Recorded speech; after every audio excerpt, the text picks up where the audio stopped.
Hi guys, James at Rampant Lion Reviews again for you today with another beer review. For this one, we are going to cross the Øresund once again, and we're going to go back to Sjælland in Denmark and revisit a brewery that's featured on the channel a couple of times before. I've only had one or two beers from this brewery before, but every time I've had one, it's been pretty impressive, and the one that we're going to have a look at today is a style that I know they do very well from past experiences, and I've heard many good things about this beer. So definitely curious to try it, looking forward to seeing what it has in store for us. Hopefully it's another good beer, hopefully it makes for an interesting review, and I hope that you guys enjoy my take on this one as well. And also nice to have this brewery back on the channel after about a year or so, if memory serves me correctly.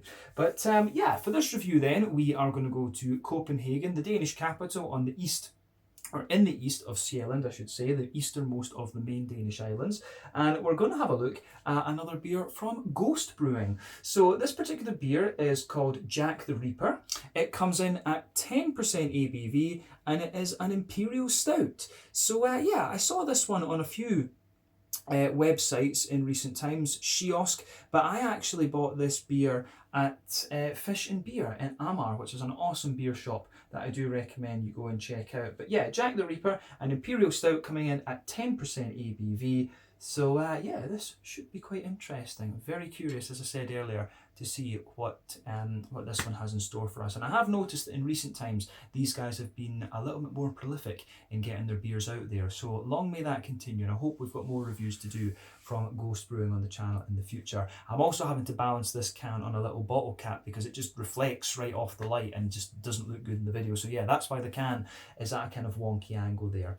But yeah, let's see how we go with this one and crack on with the review. So, as always with my reviews then, I'll tell you a little bit about the brewery before we taste the beer. If you want to get straight to the tasting, just fast forward. All the usual links are in the video description below. That's the brewery website, the link to my other reviews that I've done from Ghost Brewing before, and hopefully we can add some more to that list in the near future. As I said, they're getting more prolific with their beers, so I do have high hopes for that. But there's all the usual social media down there. If you want to see more reviews, do please consider subscribing to the channel. The whole channel, of course, has a geography-based tagging system, so you can go into the homepage and search for beer based on country, city, state, county, province, prefecture, whatever it is you happen to be interested in. Do check out the playlist of beers from different countries. There is one there for all the Danish beers that I've reviewed for you. That's being added to very regularly, of course, because I live very close to Denmark and I love my Danish beers. And as always, please do get in touch and let me know some of the other beers and breweries that you guys would like to see me review. It's always great to hear from you guys that are watching the videos, and the support that you show the channel is hugely appreciated. So anyway, on to my brewery notes then to tell you a little bit about Ghost Brewing then. So Ghost Brewing is a contract gypsy brewer, however you want to call them, that are based in Copenhagen, the Danish capital. So the brewery was founded by Morten Christoffersen and Bo Høyer, and these guys were involved in the Bruggens Øl Bar, which opened and shut quite quickly, and they were also involved with the Danish Beer House as well, which is an import company. So they first became interested in craft beer back in about 2004, and it was at this point that they started to import American and Canadian beers through Danish Beer House for the first time, and they were quite an important supplier to various different places around Denmark, from what I understand. But since these guys are a contract gypsy brewer, they brew their beers at a few different breweries around the Copenhagen area. Their first beer was produced in 2013. This was the Black Vanilla Sky Imperial Stout, and in recent times they've been putting out a few more actually. But as of September 2021, when I'm filming this review for you, these guys have produced around 70 different kinds of beer according to Untappd, and most recently they've been producing their beers at Amager Bryghus, but they have produced beers before at Øl Kollektivet, which is in Gurløse, and that's home still to Dry and Bitter Brewing and Ølsnegern as well, but of course Gamma were there until they moved out to Herlev a few months back actually. But yeah, quite a well-respected name in Danish craft beer circles, and it's definitely cool to see them putting their beers out there a little bit more, of course. The artwork does seem to have changed quite a bit compared to what we'd had from them before. I believe all of the other beers I've reviewed from these guys were in bottles, and they were quite distinctive because of the different, you know, the G and the colour and things like this. But yeah, the artwork has been spruced up a little bit since then. But yeah, that is all I can really tell you about Ghost Brewing for the moment. If you want to learn a little bit more about these guys, you can check out the brewery website, you can follow them on Facebook and Instagram to keep up to date with all the latest goings on, and you can check out the Rate Beer, Untappd and Beer Advocate pages to learn a little bit more about all the different beers that these guys have done. So yeah, that's it as we said. Let's get on and actually have a look at the beer itself.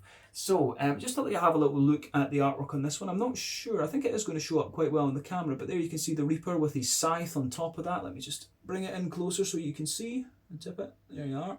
But there you can see at the top of the can, Ghost Brewing. Is the camera picking that up? Yeah, Ghost Brewing. But as you can see, if I put the can like this, it just reflects a lot. So let me just tip it back and see this way. Yeah, there you can see Ghost Brewing. Very nice. But this G in the middle, that has been the symbol of Ghost Brewing for a rather long time. But there you can see at the bottom, Jack the Reaper. There you are. But yeah, as we said earlier, it's a 10% Imperial Stout. It comes in with 440 millilitres as always, but it doesn't say anything about any adjuncts or anything being added into this one. And I'm looking at the list on the side here. It just says, you know, water, malt, wheat, rye, oats. So yeah, kind of a bit of everything stout, I guess we could say. So this should be quite an interesting one, but beautifully presented. This beer, as I said, I bought at Fish and Beer in Amager in southern Copenhagen, and I think it cost me 60 Danish kroner. I think it was, yeah, so 60 Danish kroner, that's going to be roughly about 80 Swedish, something like that. I think, yeah, maybe about 80, yeah, about 80 Swedish. Somewhere in that region, maybe 75. So probably about €7.50, £7 sterling for this, and for a 10% Imperial Stout, to be quite honest, I don't think that's too bad at all, especially when you consider it's Danish and the higher labour costs and all of this kind of thing. But yeah, black top can. Let's get this guy out and we'll get on with the tasting then. The Jack the Reaper Imperial Stout, 10% ABV from Ghost Brewing, one of the numerous gypsy contract brewers based in the Copenhagen area. So, let's do this. So, there we go. That's bubbled up a little bit. We'll get this out and into the glass then. This should be quite nice. The can felt pretty solid, so I am just being a little bit careful with this because the carbonation looks like it might be susceptible to build up a wee bit.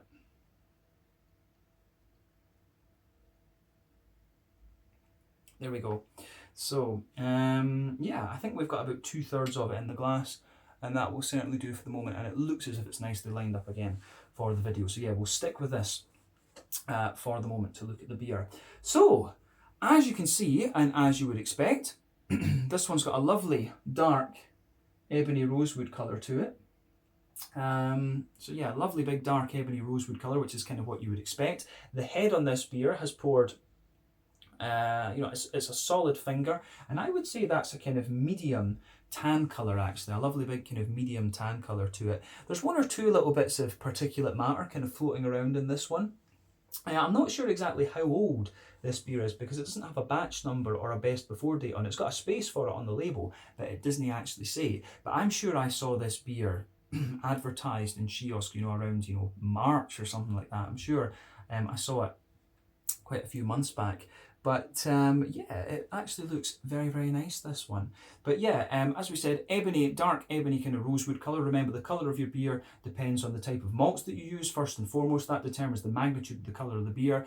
Two, the length of your wort boil is also going to play a role. The longer you boil the wort, the more the sugar's caramelised, and thus you get a darker colour of beer, which you can certainly kind of see with this one, to be honest with you.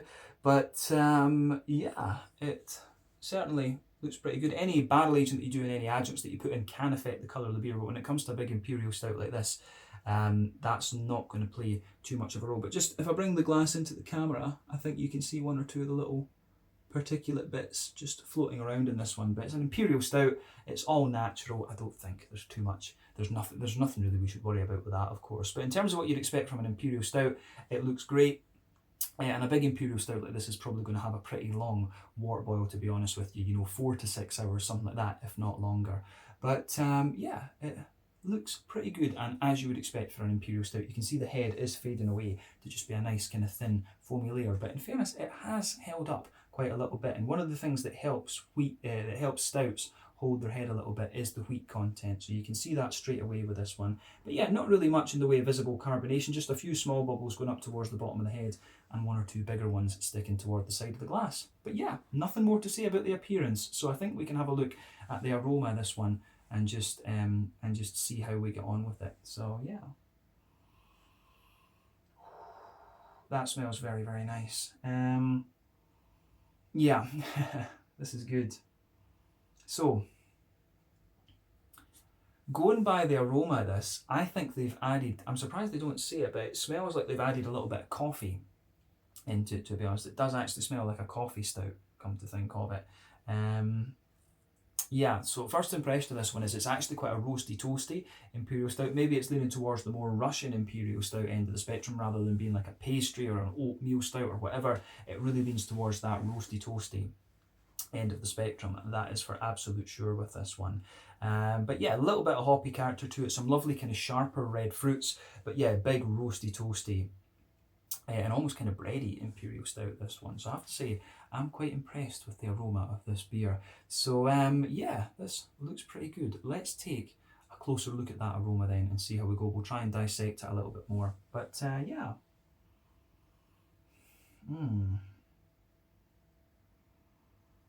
Yeah. So backbone of this beer is absolutely a nice roasty toasty, a nice kind of roasty toasty, bread crusty sort of thing. You definitely get a nice kind of roasty toasty, well fired bread crust out of this beer. I can smell that right away in this one. So yeah, I think it goes together very well in that sense. But yeah, roasty, well-fired bread crust is the backbone of the beer. There's a lot of kind of brown bready character coming out of this one and quite a bit of graininess. I would suggest that that is coming from the rye, but yeah, the wheat is going to contribute to that breadiness as well. And because of all the dark malts, you know, the black malts and stuff like that in this one, you know, I think that's, you know, it comes across as more of a sort of brown bready sort of thing. So yeah, well-fired bread crust, a kind of smooth brown bready sort of thing, and then also quite a little bit of that kind of more kind of wheaty element in there as well. So I do like how that goes together. You get quite a bit of, you know, just roasty, toasty, well-fired black malt out of this. But what I would say about the malty backbone of this, it actually does have a little bit of aromaticity to it, and that's what's making me think there's maybe a little bit of coffee bean in this one. And remember, coffee beans, as I've said in numerous coffee stout reviews on the channel, coffee beans are one of my favourite adjuncts that you can put in beer. They're one of the most diverse, you know, different soil profiles across the world, different water profiles are two of the biggest things there, so they can be as diverse as hops. You know, you can have some really aromatic coffee, some really fruity ones, you know, red fruit, citrus and things like that. But with coffee, it's all about the MESL, the metres above sea level at which it's grown. That's one of the big variables there as well. So yeah, coffee beans can be really diverse in terms of their properties that they'll put into beers. But to me, yeah, the malt base in this one smells, it actually does have a degree of aromaticity to it. So I think there is a bit of coffee bean in this. And I'm just surprised that that's not listed on the ingredients list. But yeah, I certainly get a nice bit of a kind of smooth coffee there. The roasty character of the coffee is very smooth. You do get a little bit of floral aromaticity out of it, and almost a little bit of red fruitiness, I would say. So I do suspect there's a wee bit of coffee bean in this. But other than that, in the malty side of things, you can get a little bit of a kind of high cocoa chocolate in this one, you know, like a sort of 70-80% cocoa chocolate. Gives you that nice deep dark chocolate sort of thing in there. But there is a wee bit of brown sugar as well, so some nice kind of sweet caramel, but you can smell a sort of leathery brown sugary character to this one, and to me that's usually an indicator of a fairly long boil. So this might well be a long boil Imperial Stout. You always get that sort of leathery character to the big kind of brown sugary notes. It's like a kind of treacly molasses, but still kind of almost leathery dry type quality that you're getting from these brown sugars. But yeah, the aroma on the malty side of things in this beer is really nice, but you can certainly smell the oats kind of smoothing the beer out a little bit. It does have a nice kind of smoother and silky edge to it, the aroma of this beer. So yeah, quite a few interesting things going on in this one, but a little bit of a kind of definitely a little bit of a sort of woody character to this beer as well, which I can certainly enjoy. So yeah, I think that's everything we really need to say about the malty kind of adjuncty side of this Imperial Stout. So on the hoppy side of things then, hoppy wise, I don't think there's too much to report in this one. I think there's a wee bit of earthiness in there. You do get a little bit of floral character and also some nice kind of grassiness. So there's a little bit of a kind of wet, grassy character to this one and a wee touch of a floral note, but also a good wee bit of a smooth earthiness as well. So yeah, I do like how this beer goes about its business. That's for sure. So yeah, I like it. I certainly like what this what the hoppy side of the beer has to offer. But remember, when this is a big imperial stout, it's not the most hop forward of styles, and this one has obviously been in the can for a few months, I would say, especially when you've got that bit of sediment to it. So it's been in the can a few months, so the hoppy character will have dropped out a little bit, and it will continue to do so if you decide you're going to age this beer, of course. But on the fruity side of things, for me, there's a nice little bit of yeah, for me, there's a nice little bit of a kind of raisiny sharpness to this one. A good little bit of a kind of juicy oily plum for sure. Yeah, a bit of raisin, bit of a sharper kind of plum underneath there as well. You get some soft kind of figgy notes as well, and you know, blackcurrant, blackberries, all of these kind of things. Quite typical fruity notes actually. There's maybe a wee touch of a kind of cakey note to this beer the more that you smell of it too. But yeah, it does smell pretty damn nice, this one, but quite typical for an imperial stout. And it smells a little bit more old school. It smells like a light kind of it smells like a kind of coffee stout, a little bit like a light coffee stout. So I do suspect there is a bit of coffee bean in this one. But yeah, let's get the rest of it into the glass, and we can have a taste of this one then. I think this should be very nice actually. So let me just balance the can again before we, yep, there we go. We can balance the can, and now we can have a taste of this one then. So yeah, this is the Jack the Reaper 10% Imperial Stout from Ghost Brewing, one of the numerous gypsy breweries operating in the Gothenburg area. So let's get stuck into this one. Slange, skål, and cheers.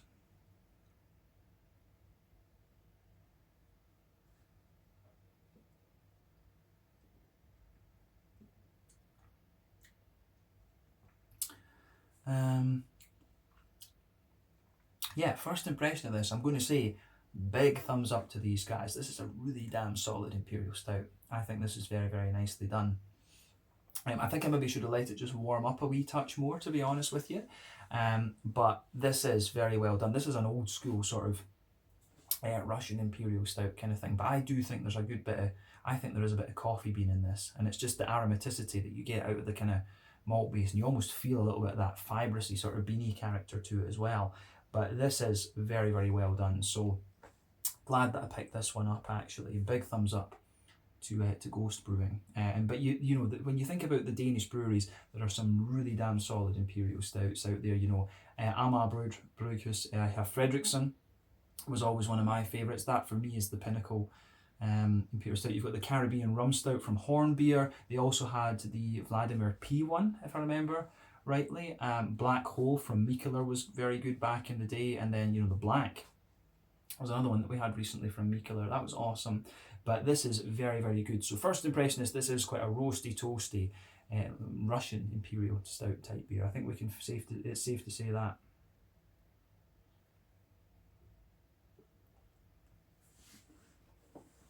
So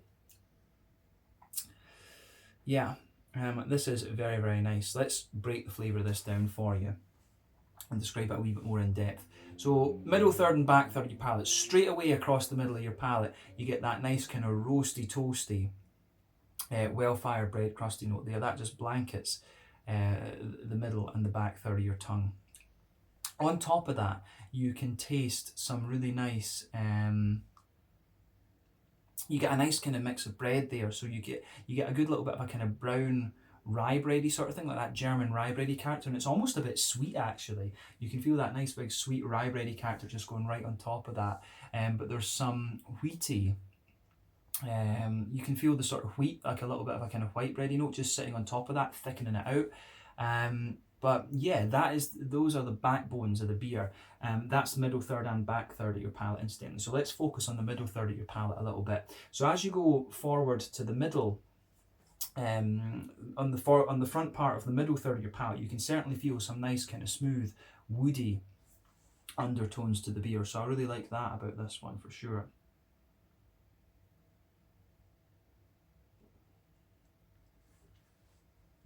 So yeah, yeah, some really nice kind of woody undertones to the beer. There may be a little touch of nuttiness as well, but I think that takes a back seat to a more kind of woody character. But yeah, like we say, well-fired bread crust, brown rye bread, a little bit of a white bready character on top of that. But then yeah, towards the back of that middle third of your palate, you can feel some nice roasty, toasty, kind of coffee bean notes coming out of this one. And as I say, you get that sort of fibrousy sort of thing to it. You get that, you can feel that sort of fibrousy, beany sort of thing, but there is quite a bit of an aromaticity coming out of that. I'm pretty sure there is a bit of coffee bean in this beer. Would not be surprised about that. But yeah, it's interesting. So a nice little bit of a kind of floral aromatic note to the coffee. Certainly a little bit of a kind of sharper raisiny red fruity note in there. So I really like how that goes together. But yeah, sitting on top of all of that, you can feel there's quite a dry, high percentage cocoa chocolate there. You can feel that towards the back of that middle third of your palate as well. So a nice kind of high percentage cocoa chocolate there, and that actually spreads forward quite a little bit in the beer. And then on top of all of that, you've got this big kind of brown sugary circle there. So with the brown sugars, you can feel a sort of leathery layer underneath, and to me this again indicates quite a long boil, but I don't think this one's too long. Maybe this is a kind of like 4-hour boil or something like that, because the beer actually to a degree feels quite slick. You get a little bit of that leathery base to the brown sugars, but not overly much. So if you go to the dead centre of your palate, you can feel like a sweet, more oily caramel, and that's the basis of the boozy part of the beer. But as you move further out from that, it gets a little bit more toasty. As we say, you've got the leathery notes underneath, and as you move out towards the very edges of that middle third of your palate, you might just get a little hint of a more kind of grainy McVitie's digestive biscuity sort of thing. But the brown sugars are actually quite sweet in this one, and I like the sort of diversity of the layers of this beer. So the brown sugars sit a little bit further forward in the dead centre of your palate, but then as you go back from that, you can feel the chocolatey notes come out a little bit after that, and then towards the back of that middle third of your palate, you've got the more coffee bean type notes out of this one. So I think that covers the middle third of the palate quite nicely, and that's probably the most the most complex part of the beer. But let's go on to the other things in this one. Let's look at that. So back third of your palate then, the border region between middle third and back third of your palate, this is quite interesting because you do get a little bit of a more kind of fibrousy, bready sort of build up there, but I think it's coffee bean type notes. I think the coffee bean notes are almost masking that border region that you usually have between middle and back third of the palate. So yeah, I get a lot of that out of this one. But yeah, when you go into the back third of your palate, as we said earlier, roasty, toasty backbone, the bread crust, you can feel that's a little bit more intense there, the roasty, toasty character at the back of the palate. On top of that, that brown bready note there, again, the kind of rye brown bready notes there are a bit more intense and grainy. Top of that, smoother white bread, you can feel the oats and the wheat are the things in there that are thickening it up. And then on top of all of that, you can feel the coffee bean, a bit of the coffee bean sits there, but on top of everything, you're getting the kind of yeasty component to the beer as well. You can feel that nice yeasty component sitting on top of everything. So yeah, it is pretty interesting from that perspective.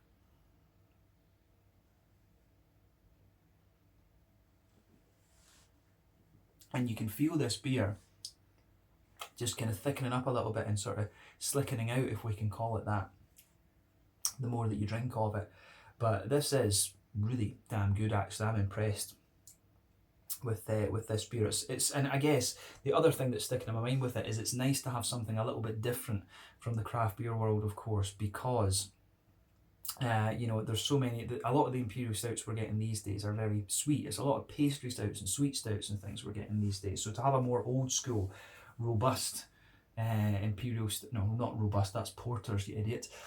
So to have a more kind of old school Russian Imperial stout is a nice change of pace. So again, thumbs up to Ghost Brewing for doing this. But I've got a feeling this could be one of their older beers and they've just re-released it, but I'm not 100% sure. Let me know if you guys know that in the comment section below. But yeah, okay, so when we start from the back of the palate there, of course, the flavour feels a bit taller, but as you come further forward, this one's got a lot more of a kind of gradual condensing as you come further forward. But after you go past the kind of coffee bean notes, it condenses down quite a little bit. But the height of the flavour in this one, I think, is very, very nice. So yeah, this goes together really nicely, actually. Yeah, malty, yeasty side of this beer, I think, is really good. But you can feel, yeah, the yeasty characters are a bit more kind of bready and thick actually, which I do like. But yeah, let's focus on the other parts of the beer then. So the hoppy side of things.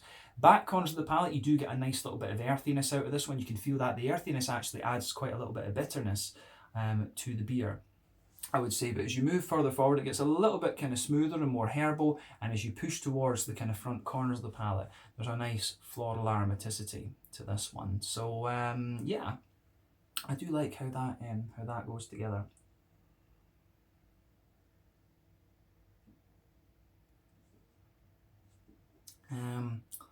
But yeah, nice floral aromatic notes to this one. As I said, as you push further forward, you get a nice little bit of that big floral aromatic note in there, and that obviously, as I said earlier, is going to gradually come out of the beer the more that you age it.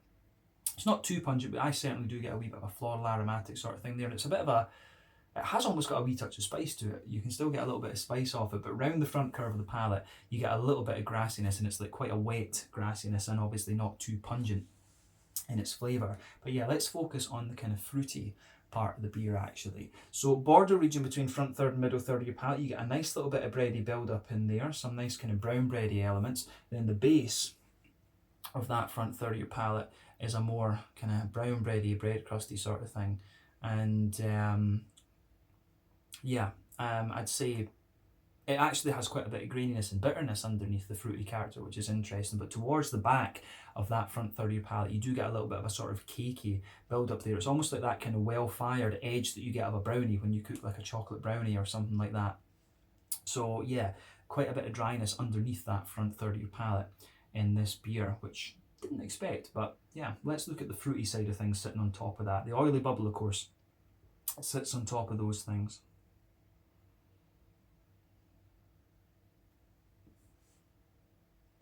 So, yeah, sitting on top of that, you do get a nice little bit of a you do get a nice little bit of a raisiny sharpness there. You do, yeah, the raisins are kind of sitting at the top of it. Underneath, you get a bit more of a kind of oily, juicy, plummy type note for sure.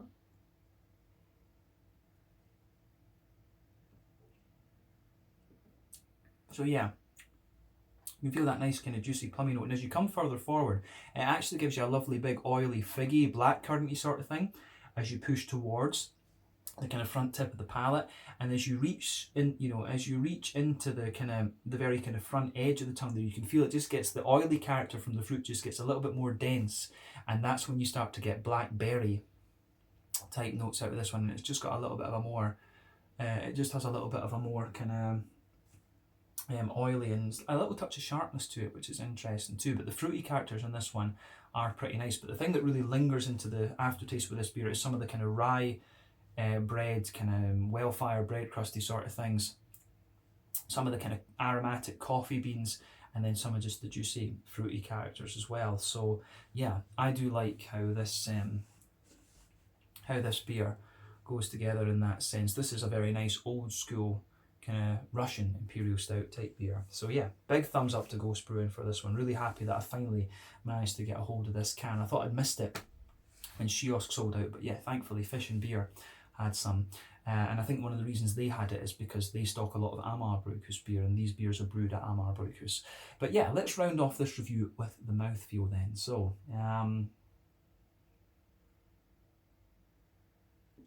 I'd say this beer, it's not the thickest of Imperial Stouts you're going to come across, and that's even with having let it warm up for about half an hour over the course of this review, but that doesn't really do it any injustice. There's nothing wrong with the mouthfeel. It actually suits the beer. So I would say this is a sort of top end of mid-bodied, bottom end of full-bodied stout. In terms of the IBUs and things like this, on this one, I'd say overall it's kind of a slick. It's actually quite slick and oily, this, rather than anything else. The carbonation does have a degree of crispness to it, and I think that's just kind of build up. When I had the can, you could feel it was pretty damn solid actually. But yeah, wee bit of that to this beer, which is quite nice. But on the